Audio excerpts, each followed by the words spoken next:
Hello and welcome to Project One Voice Live. I am your host, Eric McCall.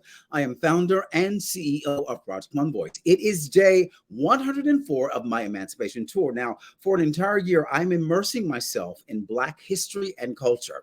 I'm letting my hair grow out for an entire year. That is 365 days if you're counting. Now, thank you very much. Thank you very much. That's 365 days. Now, I have not had a haircut for 104 days. And I haven't had hair on my head for about since the early 90s. So you're looking at 104 days of hair growth. Now, on today's show, it's all about one of my favorite shows now playing at the Westport Country Playhouse, Ain't Misbehavin'.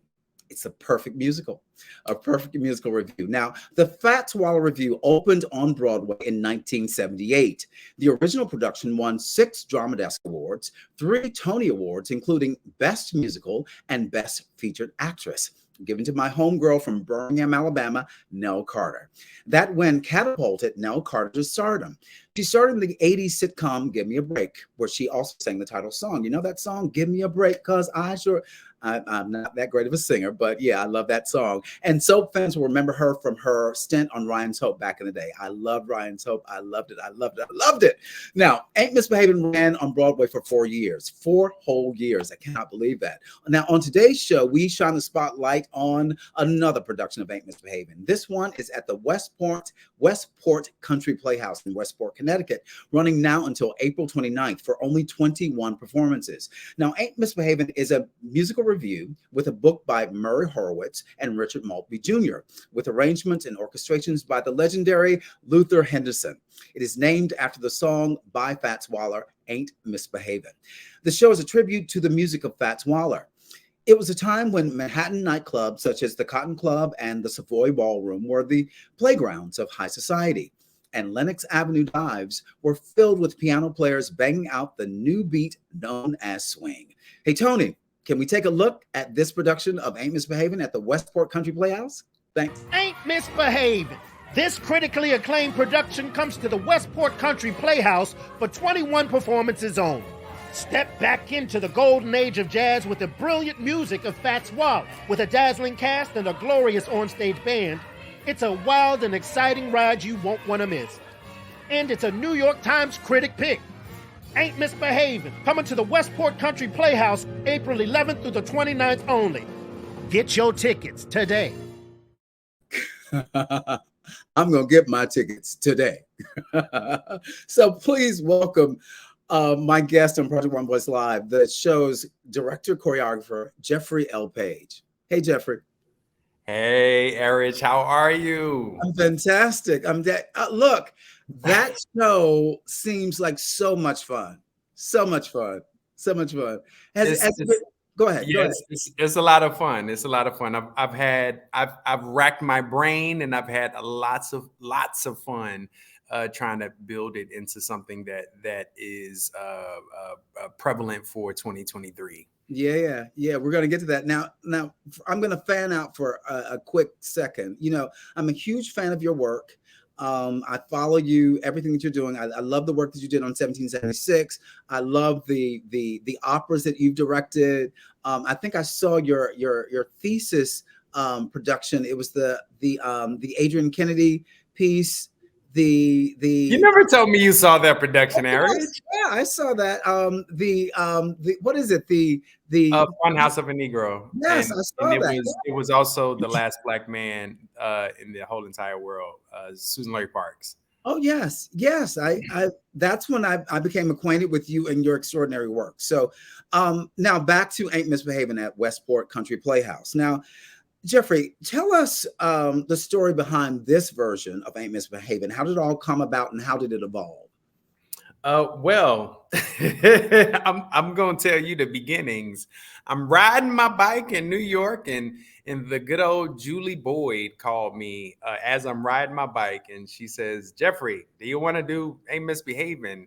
And I emphatically said, "Oh my God, yes." It's like this has been like my favorite, or one of my favorite productions ever. I grew up to this production. The work that Murray and Richard did with this production, the work that Ken and Andre and Charlene and Nell and Armelia did with this production, it has kind of formed who I am as an artist. And so I most definitely said yes. And so I took the journey with Barrington Stage and Julie Boyd to start to build that production. Oh, so this is a co-pro with Barrington Stage Company, correct? Yes, this is a co-pro with three institutions: Barrington Stage Company, Jiva Performing Arts Center in Rochester, and then the last leg of the journey is Westport Country Playhouse. Oh, wow. Yeah. So tell us a little bit more about how your concept of this show that is dubbed like the perfect musical review, how did this concept come about for you? Well, it's interesting. The band, just last night, we have a new band, and one of the members, Burnell, who's playing saxophone, spectacular band, by the way. he said to me, Jeffrey, what is this? What is this? What is that pose? Like, why do you do that pose throughout the show? And what I said to him will hopefully answer your question, Arich.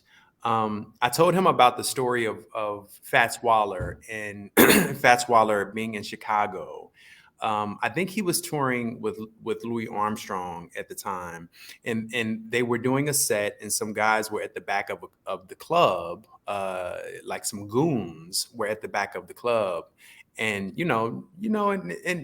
nobody thought much of it. And then after the final show, Fats Waller was leaving the club, and they swooped him up. And they blindfolded him, and they binded his hands, and they threw him in a van, and they took him to a place. And when they took the blindfold off, it was a celebration. It was Al Capone's birthday party, and Al Capone and the goons said, "There's a piano, play." Right. And if you don't know much about Al Capone, you should know that he was a very, very dangerous man. He was a man that if there was a semblance of dissension, he would sniff out that dissension, and it could possibly mean your life. I think that this is a really, really interesting metaphor for Blackness.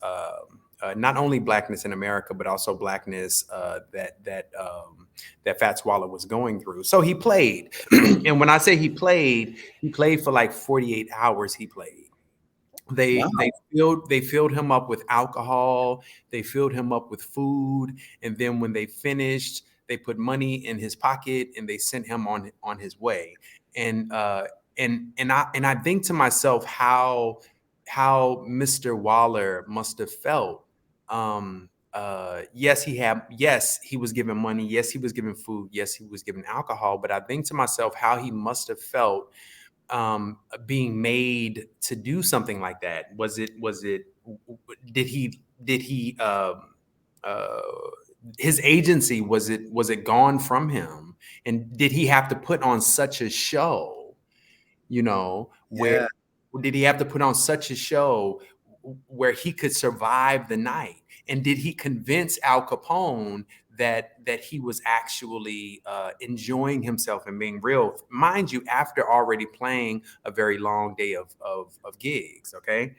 And so I thought a lot about that, and I thought about Fats Waller's manager, who wrote the book about him, and his son, Fats Waller's son, Maurice. Maurice wrote a book, and it was kind of competing books because the manager, kind of took all of the money. I thought about how Fats Waller died penniless. I thought about how he was traveling from one gig to the next gig, and he died in the midst of that travel. He died on the train of pneumonia. I thought about all of these things, and I thought about the rhythm and rhyme of the day, of where we are right now, and how does that analogize who we are and where we are right now.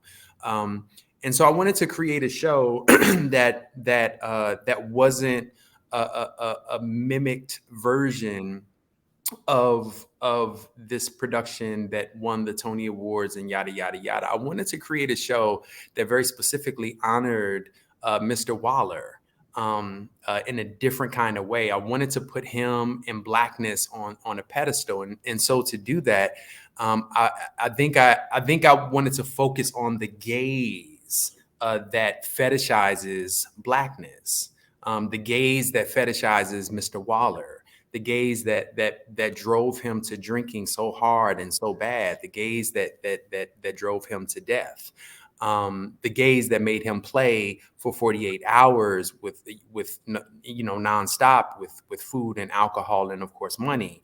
I wanted to focus on that gaze. It's almost like a circus, and what happens when we suddenly cut off the lights to that circus. And what is the aftermath of the circus? So so there's a mask that we wear as Black people, and the mask is a smiling mask. The mask is a mask of comfort. The mask is a mask of please don't worry, don't be concerned.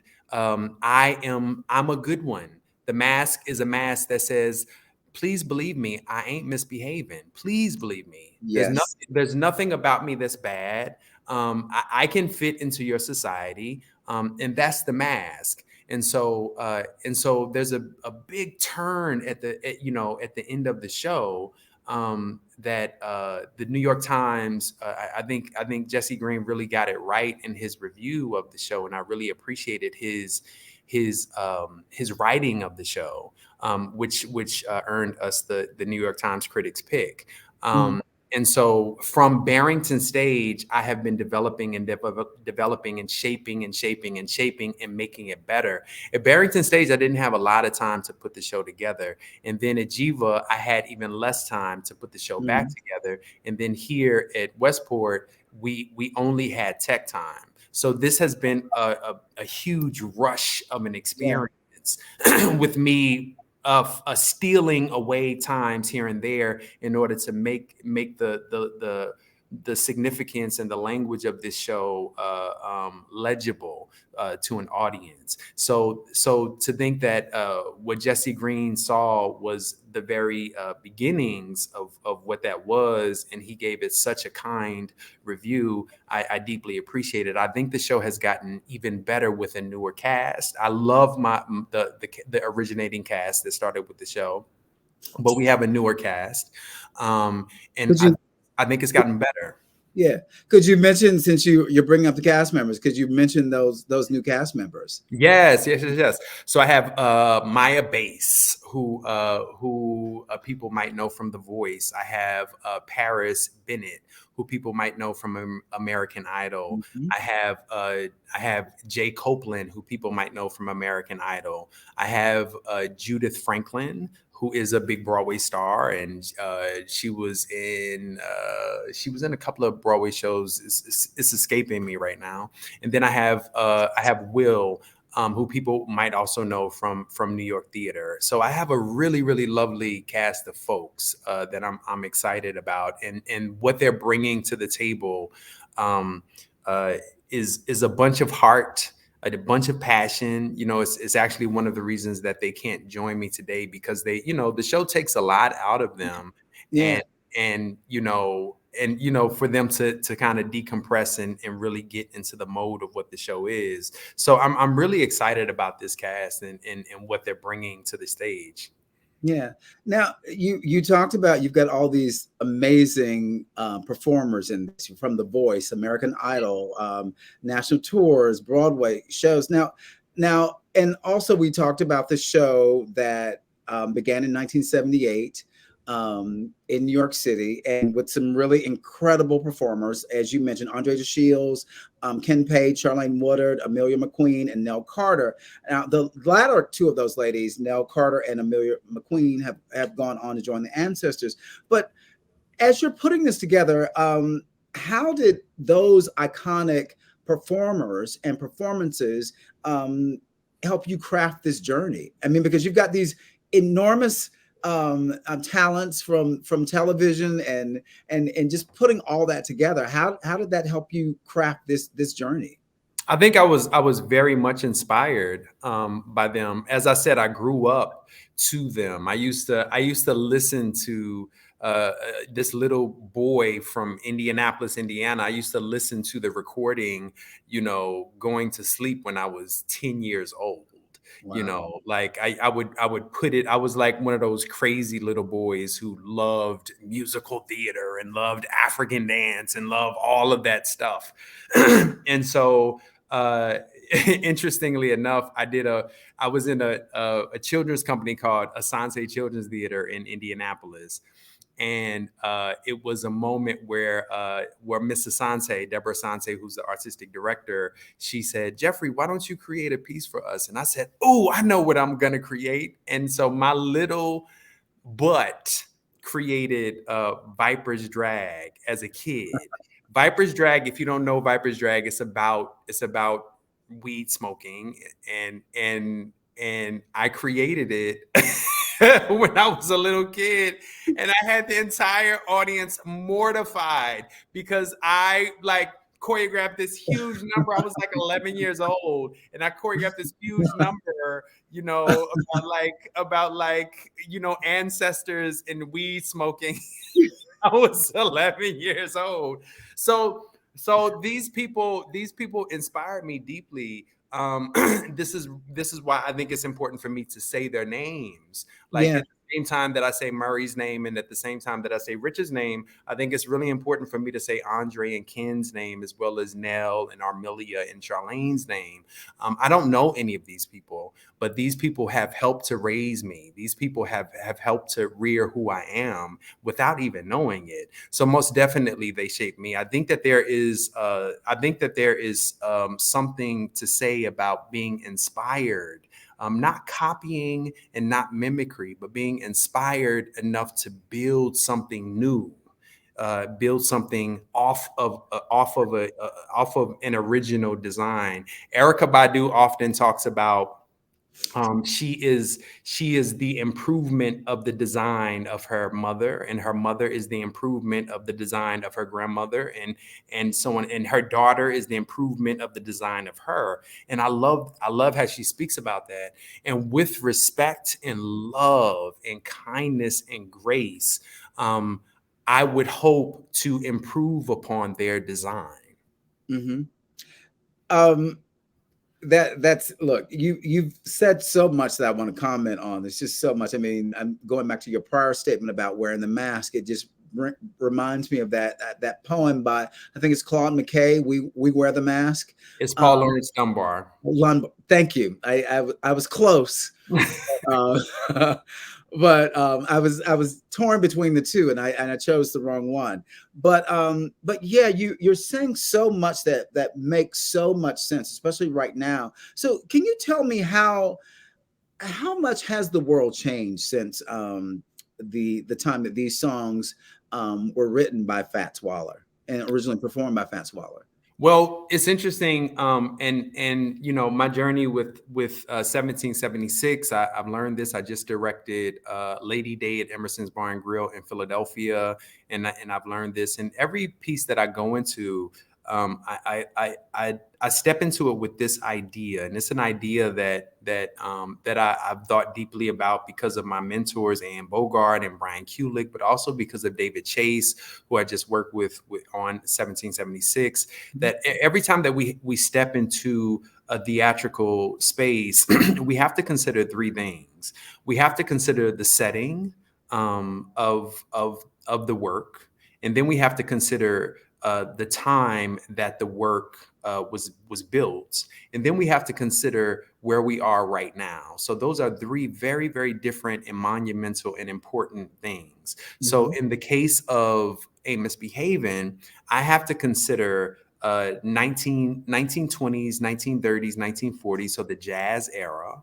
I have to consider that era of time where Harlem was being populated it was originally supposed to be a white neighborhood, right? But then these developers figured out that if they could, stack people on top of people, then they can make more money. So they said, why don't we reach out and just start piling Black people in this area? Little did they know that they would create a mecca of Blackness, and Right. and it would spawn the jazz era, right? So we're speaking about that era of time. We're speaking about shout music, right? Because stride piano comes from shout music. James P. Johnson was a shout piano player. When white folks got their hands on shout music, they started to call it stride piano because of the way that the hands stride Mhm. across the keyboard. But it's actually shout music. It's the same shout that you would think of a ring shout, right? Mhm. And so Fats Waller would do the rent shouts to earn money, and so on and so forth. So I think about that era of time, but then I also think about the 70s and the 80s, and I think about Reaganomics. I think about America's war on drugs and America's criminal justice system, and how racist that was. And then I think about what's happening right now in 2023. I think about George Floyd. You spoke about how the pandemic shaped the work in my mind. I think about all of those things. I think those 3 moments of time, in the same way that I thought about 1776, and the same way I thought about Lady Day at Emerson's Bar and Grill, for A Misbehavin', I'm thinking about those 3 moments of time and what they mean, and how they rhyme, how they counter each other, and how they sink inside of each other. I think it's really important. And so that's what I'm thinking about a lot. And yeah, so with respect to where we are right now, um, of course, I wasn't born in the 20s and 30s, and I didn't know too much about the 70s because I wasn't born part of that time, and I had no clue about the world at that time. But looking back at the videos, and reading books and whatnot, I've learned a lot, and I've learned that the struggle is we're still inside of this struggle. We're still inside of this struggle of Black fetishization. Fetishization. You know what I'm saying? We're still inside of what it means to fetishize, Blackness, and what it means to at the same time tax a body, to have that same body not be represented inside of society. So we're still inside of what that means, especially now, especially as Congress, especially as Justin, what is it, Justin Jones and Justin in Tennessee. I forgot. Yeah. The 2 senators or Yeah, yeah, representatives. yeah. Like Yeah. we're looking at all of that. Like this is like seeping in my mind the whole Yeah. time. Like all so I think art has to be in conversation with all of those things, or else it makes no sense. Yeah. It's really interesting that you would bring up these points because again, a show like Ain't Misbehaving, if you look at it on one level, it's just about fun and entertainment. But when you really sort of delve into this, you realize that it's a really um, great telling of the Black experience, from the hardships to the joy. So I often say to people this: with as Black people in this country, we deal with joy and pain simultaneously at the same time. It's like the letter Q and U; they're always together. Um, and it's hard for us to separate. And I think a lot of times in our lives as people of color or Black people, is it's it's unbalanced. There's more trauma in our lives than joy. So can you speak of the joyful experience of Ain't Misbehaving? If as we're trying um to to have a bit of a respite from the our news feeds that are inundated with trauma, how does Ain't Misbehaving, your production of Ain't Misbehaving, bring about joy? I think there's lots of joy on that stage. I think the essence of what the show is, which is this idea of stride piano coming from praising and coming from some omnipotent presence that is beyond us. I think we're having church on that stage. We might be singing about vipers, and we might be singing about all kinds of so-called sanctified things, but I think that we're having church on that stage. I think what the blues is church inside of spaces that have pushed away ideas of man made dogmas, right? So we're definitely having church on that stage. We're talking about the beginnings of hip hop. Not really hip hop, but like the feeling of it, the beginnings of jazz. Like for me, the beginnings of jazz and the beginnings of hip hop, they're pretty much the same thing, right? Yeah. So we're talking about the beginnings of this thing that not only the community but the entire culture, got behind. We're talking about moments where white folks would venture up to Harlem, to dangerous black, territory of Harlem, to experience this joy, to experience this outer body kind of worship, right? To experience this kind of worship that is beyond the confines of the church, and that maybe lands in some other spaces. I think that's what jazz is, and I think that's what the blues is. This show is about the beautiful braiding of jazz, the blues, and church culture. It's a beautiful braiding of those three things. And so that, in my opinion, is extremely joyful, and it's inspiring to feel and to watch, while at the same time understanding something deeper is always at hand. Yeah. You just gave us a love letter to Ain't Misbehavin' and Fats Waller and Andy Razoff. So we're gonna switch gears really quickly. So this is a new segment that we have on Project One Voice Live called Hot Seat, where we get to know a little bit more about you and what you do. If we had music and lights, you'd hear that's what would happen right now. So ready for a few more personal questions about Give life? it to me. Okay. Give it to me, Aris. Give it to me. I'm ready for anything. All right. Okay. Now, if it get too personal, I'm gonna just smile and say pass. And you can do that, but again, let's see what we get. So we're in the hot seat. What's the last show that you binged and loved? I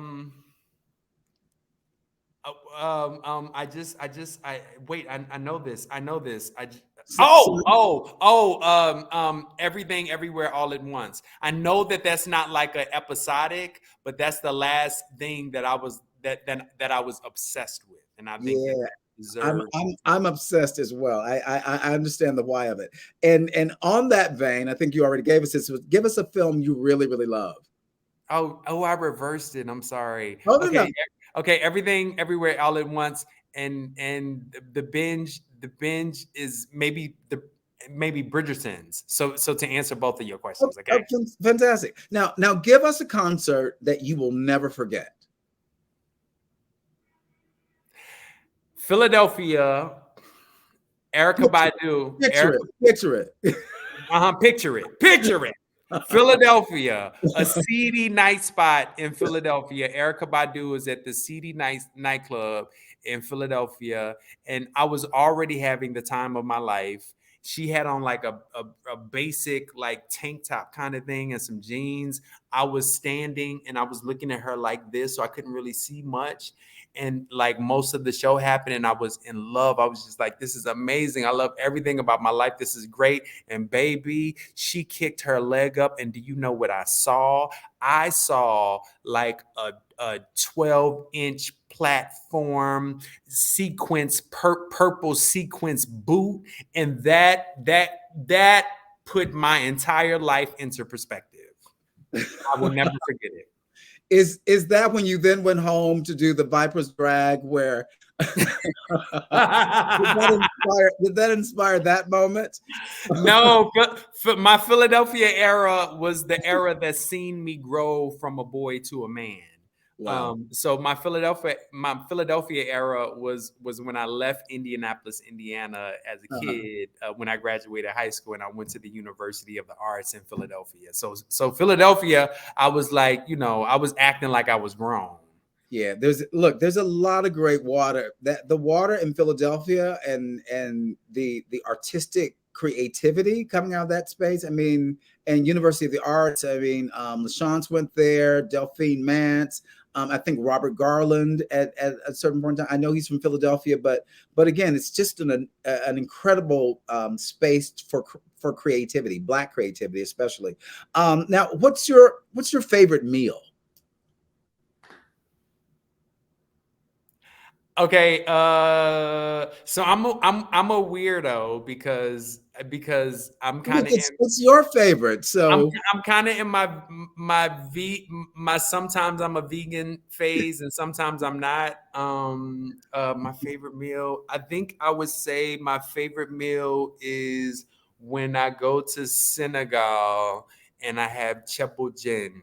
Chepoujen is the national dish of Senegal. It's like a rice fish dish, and it makes me all happy and fuzzy inside. We love anything that makes us happy and all fuzzy inside. Yeah. Now as we segue in this, now what brings you great joy?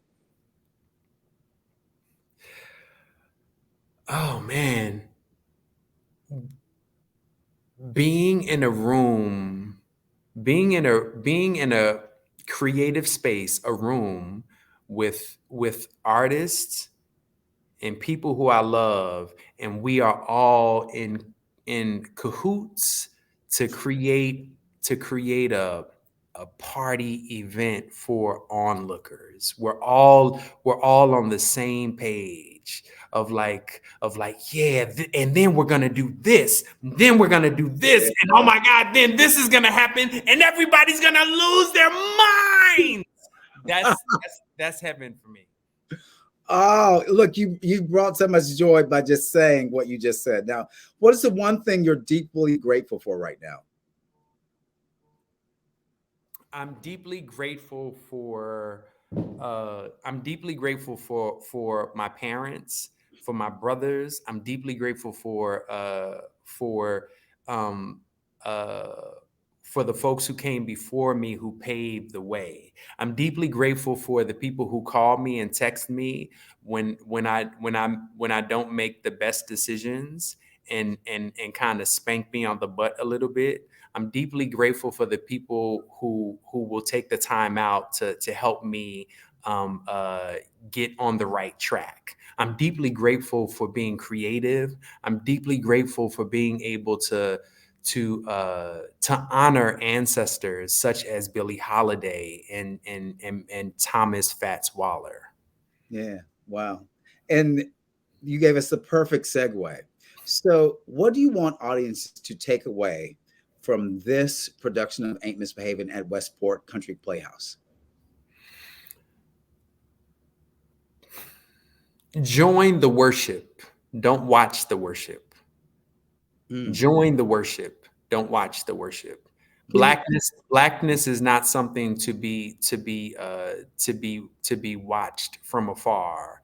It's not something to be appropriated and commodified. Join inside of the joy of it all. Don't watch it from afar. Yeah. So you want people to leave this performance being an ally, a friend, a supporter. More than that, I want people to leave this performance being an accomplice. An accomplice. That's a very appropriate word right now. Working in tandem to move forward, you know? Yeah. And I think that goes back to what I was saying earlier is, I think you can rephrase that and say, join us in moments of joy, of celebration, you know? So Jeffrey, I could sit and talk to you all day, and I actually think you need a podcast, or we should do that together, because I mean, you've spit out a lot of great pearls of wisdom, and you've even given me a new way to look at a show that I really really love, Ain't Misbehavin', because again, I've always known through the journey of the show that on the surface you just see Black people on stage just singing and dancing, but if you really really delve into this, it is really a history lesson, and a way for you to understand what is it like to be a Black person in the midst of all that we have to contend with on a daily basis, in the midst of all the microaggressions, the trauma, but we still somehow find joy. And that's one of the things that I love. There's a famous adage that is, we make a way out of no way. And I'm always proud to say that, and I say that with pride when I talk about that transatlantic voyage, getting here and just making a way out of what seemed like no way, but we did it, and we're still thriving and moving forward. So, Jeffrey, I thank you for this. We were just chatting with Jeffrey L. Page, who is the director choreographer of Ain't Misbehavin'. Now playing for 21 performances at the Westport Country Playhouse in Westport, Connecticut. Tonight is Black Excellence Night. Can you tell us a little bit about that?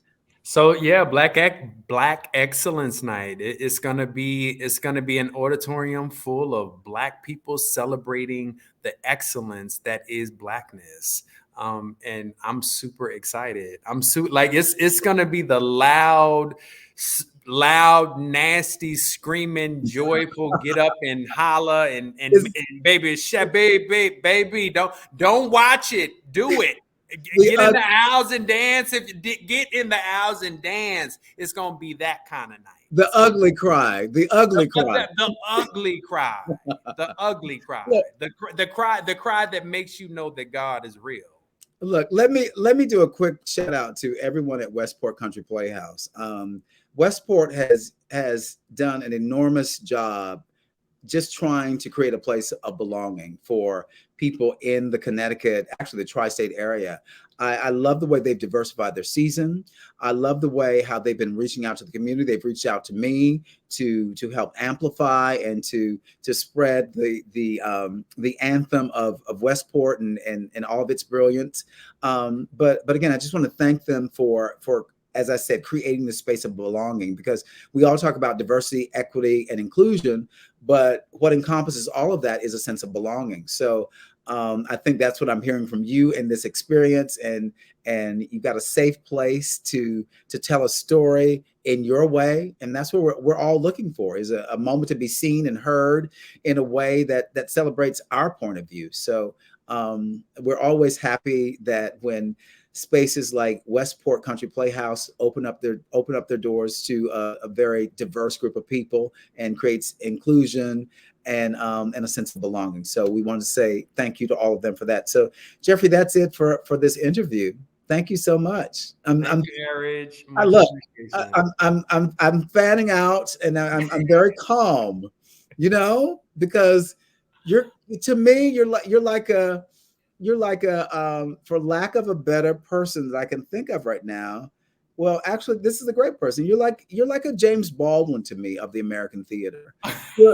I mean, I say that in a way that, you're a disruptor. And I think that we as artists, that's part of our job, is to disrupt, to have people question, to find new ways to look at ourselves and the world. And I think the ultimate goal of what we do as theater makers is to give people ways and tools how they can become better human beings to other human beings. I think that's the important work that's done in anti-racism. But I think it's the important work that we do as theater practitioners. It's the work that you're doing at Westport Country Playhouse with what has been dubbed the perfect musical review. But it's made even more perfect by this joining of Westport and Jeffrey L. Page and all those other collaborators coming together to create this village that is saying that we have so much to look forward to. So I thank you for this time. I thank you for this extraordinary cast of phenomenal actors and actresses and musicians. So you open tomorrow night. I wish I could be there. I wish I could also be there for Black Excellence Night, but I'm coming next week. We've already made that happen. So I love coming up to Westport, and I love celebrating any and everything that you do. So whenever you're doing anything, please let me know, and we will amplify it here on Project One Voice Live. So thank you, Erich. I really appreciate it. Thank you. Have a great day, and tell everybody the cast today that they missed out. I will let them know that they missed out on a whole lot of laughing.